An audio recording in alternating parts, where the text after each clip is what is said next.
پاکستان کی کہانی کی 7ویں قسط دیکھ رہے ہیں۔ 1958 میں پاکستان کا پہلا ملک گیر مارشالہ لگا اور ایوب خان پاکستان کے سیاہ و سفید کے مالک بن گئے۔ فیلڈ مارشل ایوب خان کی شخصیت کو سمجھنے کے لیے 2 باتیں جاننا نہایت ضروری ہے۔ وہ پہلے ڈکٹیٹر تھے جو برملا کہا کرتے تھے کہ عوام ابھی اتنے باشعور نہیں ہوئے کہ انہیں ووٹ کا حق دیا جائے۔ جمہوریت اور سیاستدانوں سے ان کی نفرت اتنی زیادہ تھی کہ انہوں نے ایبڈو اور پراڈا جیسے بدنام زمانہ قوانین بنائے۔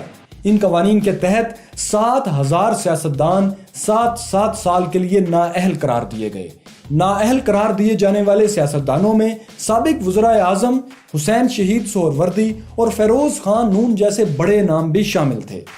ان لوگوں کو نااہل کرنے کے لیے کرپشن اور ملک دشمنی کے الزامات لگائے گئے۔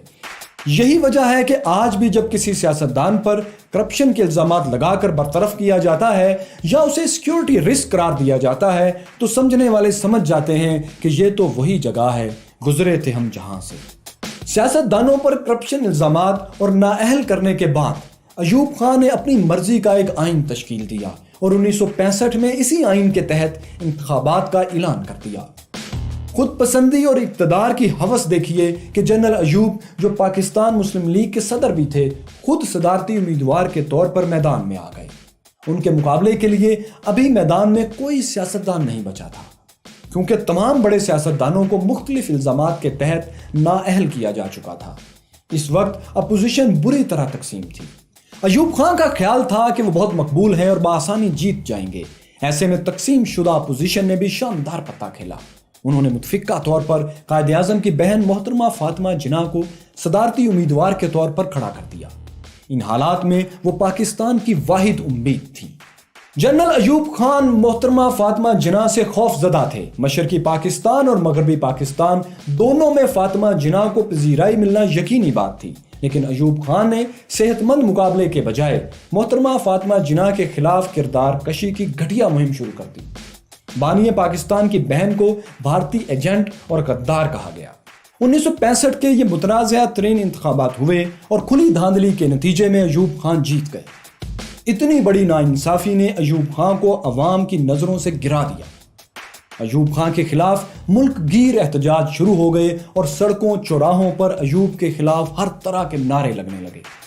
اسی دوران 2 ایسے واقعات ہوئے جن سے ملک کی معاشی حالت بھی ڈاواڈول ہو گئی اور ایوب خان کو بہت بڑا سیاسی دھچکا پہنچا۔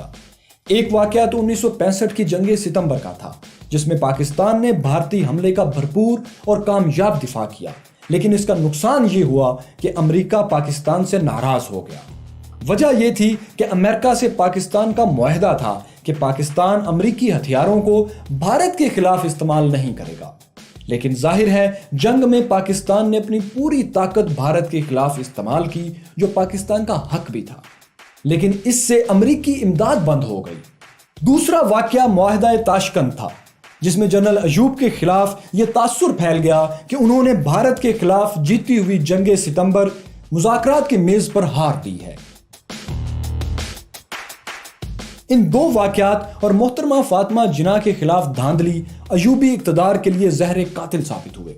ذوالفقار علی بھٹو اس وقت ایوب خان کے وزیر خارجہ تھے اور سرعام جنرل ایوب کو ڈیڈی کہا کرتے تھے، لیکن جب بھٹو نے حالات بدلتے دیکھے تو وہی کیا جو طاقت کے کھیل میں کیا جاتا ہے۔ انہوں نے ایوب کے خلاف بھڑکے ہوئے عوامی جذبات کا بھرپور فائدہ اٹھایا۔ انہوں نے پاکستان کی پہلی عوامی جماعت پیپلز پارٹی کی بنیاد رکھی اور مغربی پاکستان کے سب سے مقبول لیڈر بن گئے۔ 1969 میں جب صدر ایوب خان کے خلاف عوامی مزاحمت بے قابو ہو گئی تو آرمی چیف جنرل یحییٰ نے ایوب خان کو استعفیٰ دینے پر مجبور کر دیا۔ ایوب خان نے پاکستان پر 10 سال اور 6 ماہ حکومت کی۔ یہ 10 سال پاکستان کی تاریخ کے نہایت اہم سال تھے۔ ان برسوں میں ابتدائی طور پر پاکستان کھل کر امریکی کیمپ میں شامل ہوا جس کے چند مثبت نتائج بھی نکلے۔ امریکی مدد سے پاکستان نے پہلی بار منگلا اور تربیلا جیسے بڑے ڈیمز کا آغاز کیا، صنعتوں اور زراعت کو فروغ دیا، پاک فوج مضبوط ہوئی، پاکستان پہلی بار گندم کی پیداوار میں خود کفیل ہوا، بینکنگ سیکٹر پروان چڑھا اور چین سے تعلقات بہتر بنائے گئے۔ لیکن ایوب کے دور کی سب سے بڑی ناکامی یہ تھی کہ ان کے دور میں مشرقی اور مغربی پاکستان میں دوریاں اتنی بڑھ گئیں کہ محض 3 سال بعد ملک 2 ٹکڑے ہو گیا۔ ایوب خان نے امریکی امداد سے پاکستان میں انڈسٹری کو ترقی تو دی، لیکن اپنے اقتدار کو طول دینے کے لیے جمہوری سیٹ اپ ڈیولپ ہونے ہی نہیں دیا، جس کا نتیجہ یہ نکلا کہ امریکی امداد کے سہارے ہونے والی ترقی امریکی امداد کے خاتمے پر ختم ہو گئی۔ منگلہ تو مکمل ہو گیا، لیکن تربیلا ڈیم کے لیے پیسے ختم ہو گئے۔ تربیلا ڈیم بھٹو دور میں مکمل ہوا۔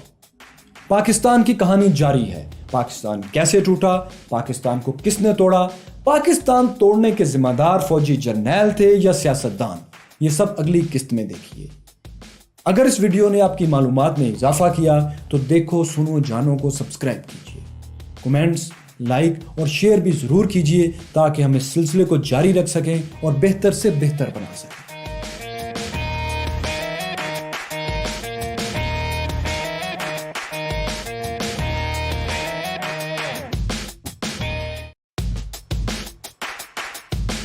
پاکستان کی کہانی کی 7ویں قسط دیکھ رہے ہیں۔ 1958 میں پاکستان کا پہلا ملک گیر مارشالہ لگا اور ایوب خان پاکستان کے سیاہ و سفید کے مالک بن گئے۔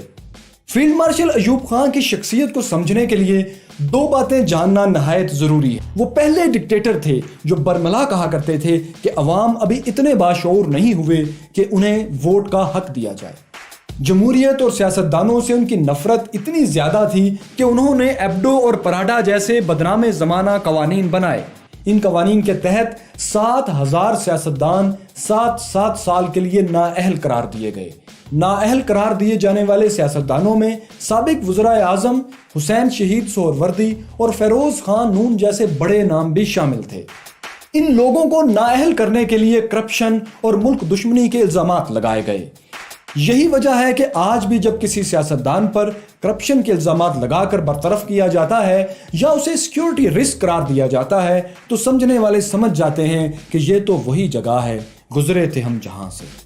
سیاستدانوں پر کرپشن الزامات اور نااہل کرنے کے بعد ایوب خان نے اپنی مرضی کا ایک آئین تشکیل دیا اور 1965 میں اسی آئین کے تحت انتخابات کا اعلان کر دیا۔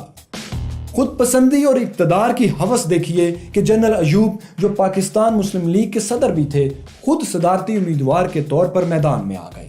ان کے مقابلے کے لیے ابھی میدان میں کوئی سیاستدان نہیں بچا تھا، کیونکہ تمام بڑے سیاستدانوں کو مختلف الزامات کے تحت نااہل کیا جا چکا تھا۔ اس وقت اپوزیشن بری طرح تقسیم تھی۔ ایوب خان کا خیال تھا کہ وہ بہت